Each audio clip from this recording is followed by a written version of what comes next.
kapil man hong ton pi hiletin kaisang apil so mi tampi ome kasiam man hong ton pi hiletin kaisang asiam so mi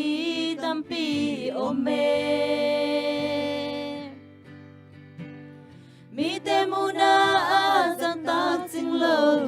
kilel tau pa nang sang kalu sa tao nil ka hai nang dim lesa ka hoi man hong ton pi hiletin kaisang ahoy so mi tampi ome kahau man hong ton bi hiletin kaisang ahau so mi tampi ome mi te muna sa tak ching lo kay lel tau pa nang sang kalu sa tao nil kahai nang dim lesa nung e pinaguntoy luang akum pen tua guntoy kile kain kwan pite nung don saka nalap tau te kwa maneng niam sâu kay napan pite kwa malang pang sâu kay nung inate te na may panong asa kapil man hong ton pi hiletin kaisang apil so mi tampi ome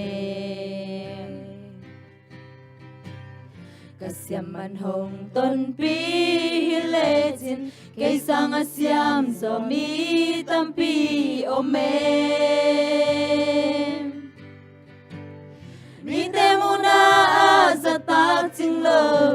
kay lel tau pa nang sang kalu sa tao nil kahai nang dim lesa kahoy manong ton pi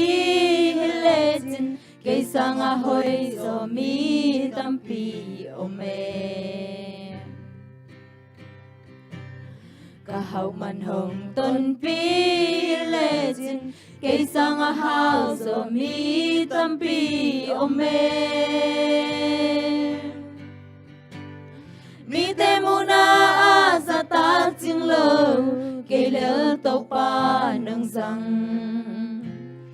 kalu sa tao nil kahai nang dim lesa nung e pinaguntoy luang akum pen tua guntoy kile kain kwan pite nung don saka nalap tau te kwa maneng niam sâu kay napan pite kwa malang pang solo nang inata te na may panong asa nung e pinaguntoy luang akum pen tua guntoy kile kain kwan pite nung don saka nalap tau te kwa maneng niam sâu kay napan pite kwa malang pang solo nang inata te na may panong asa nalap tau te kwa maneng niam sâu kay napan pite kwa malang pang solo nang inata te na may panong asa